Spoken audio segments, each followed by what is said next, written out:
Fort Hildur was built in response to the attacks on Stormrock by marauders and pirates. The peoples of Falsan quickly came together to help their capital and to protect the necessary harvests produced by Stormrock's farms. These surrounding cities sent out builders and masons to help create a small fort that could provide defense and overwatch for Stormrock while its walls and castle were being completed.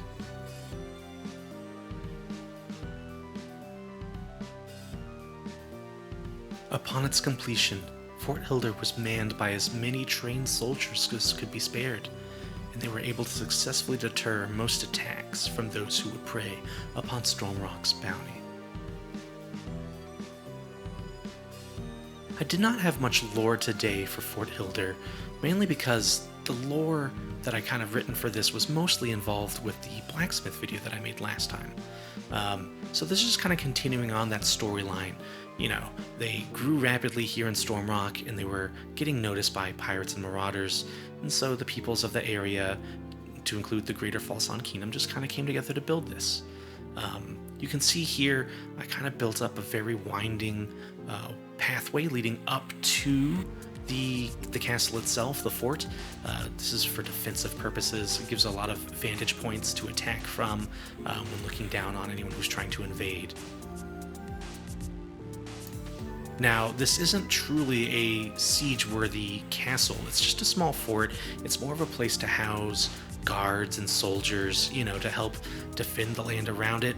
If a true siege were to happen, it would actually probably take most of the soldiers and they would go into the Stormrock itself behind those big walls and help bolster the forces that now, you know, in the future reside in the city itself. Yeah, so here we've got me. I'm just kind of emptying out the land and building up where I wanted the kind of general layout of the walls and the towers to be. You can see again the walls are going to be one layer thick, so again not super defensible, enough to keep out, you know, a small force, but again wouldn't try to hold back a siege here. They do have quite a decent, you know, gatehouse with a couple of watchtowers on either side. Very simple basic towers with arrow slits and the ability to watch from the top and fire arrows from the top. I did try to make a mechanism that could show like the gate being able to be closed and opened, and I was struggling to come up with a design that I really liked for it in the space that I had. I kind of think I want to try to come back to that later though. I don't know if anyone has any ideas on how to make that work out. I'm definitely always open for that kind of stuff.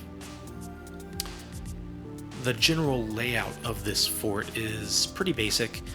We've got the majority of the fortress is all one interconnected building. You know, we're going to have a large watchtower, and then the eating hall, little entrance foyer. You've got all the armory and the barracks, officers' quarters, and then a secondary, like, officers' tower that can double as another watchtower. It's all one connected building, and then built a couple of stables, small stables, and a small warehouse. So, you know, very kind of small, nothing crazy inside of here. It is a little bit self-sufficient in the fact that they can store enough stuff here for all the people. Obviously need provisions from the outside world. They get their arms from the blacksmiths in Stormrock. They get their food from the farms, but they've got enough stuff here to keep it stored up for long periods of time. You know, maybe get through winter for when it comes to food, or, you know, as well as, you know, to help them out if they were under attack. They could stay in here for a couple of days. Again though, not truly siege worthy. That's not the purpose of this particular fort. Here you can see I'm building the tall watchtower. This structure is kind of more of a vantage point, a viewpoint. You wouldn't really be able to do much attacking out of it. I don't really have any arrow slits. You could fire arrows out of the windows at the very top, but you've got very limited opportunities to really hit attackers from there. It's really just to help gaze out and see what's going on against Stormrock, against the farms, and against the beaches on the western side where the pirates and marauders would typically come from. Since it is hard to sail against the west winds of Zephyr, they almost always come from that direction. Alright, back here you can see I'm building the back wall. I've got a well and a little storage shed that they use to store their food and provisions, like edible provisions.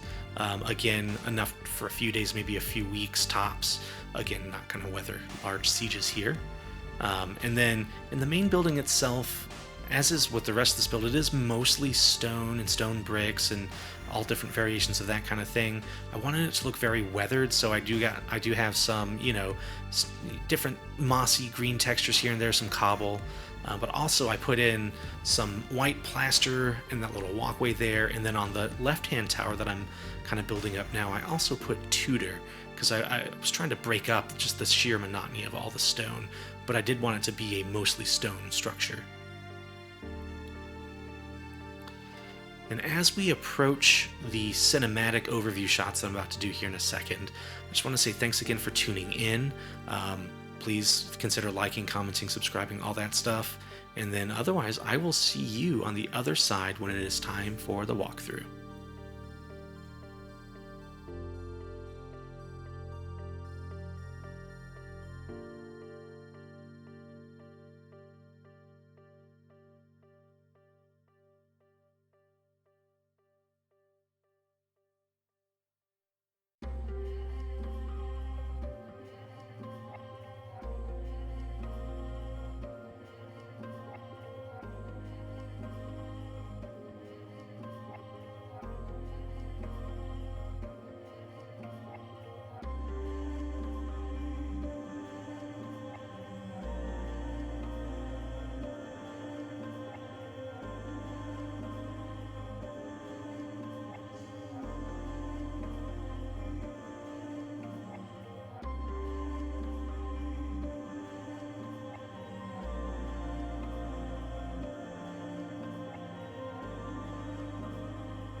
Alright guys, let's do a quick walkthrough of Fort Hildur. I'm going to go start off by kind of just going up this really cool path that I built in front of it. Really winding, giving lots of opportunity for, you know, the defenders to attack people who are trying to get up to the castle, to the fort. And we get to the walls and we get this really cool gatehouse with the two towers on either side of it. The walls here are just single layer. They wouldn't really be able to defend the walls too much because, again, this was just like a quick job. You know, they needed a fort here to get some soldiers nearby that could help with the pirates and marauders and such. All right, so we're gonna go look at the tower. They're both basically the same. They're a little bit of a different clutter at the bottom and the top, but we got this winding staircase and they've got some arrow slits going up. Some of them look out inside the walls just in case, you know, there's a breach. They can still fire some arrows off at attackers that are inside the walls, inside the gate. We just keep going up and up, and eventually we get to this ladder, and you get on top. Super simple. Lovely view of Stormrock down the way. You see out to the coast, see the winding path getting up here. All right, so again, through the gates, The two towers are essentially the same. We've got in this open courtyard, we've got a couple of stables, some hay piled up beside. We go around back. We just got some random clutter and storage kind of thrown around wherever they can kind of fit stuff. We got here a big storage warehouse. They keep a lot of extra goods in here, not food, obviously, and not arms, weapons, but other goods that they might need. And they've got, of course, obviously the inventory, what's coming in and coming out.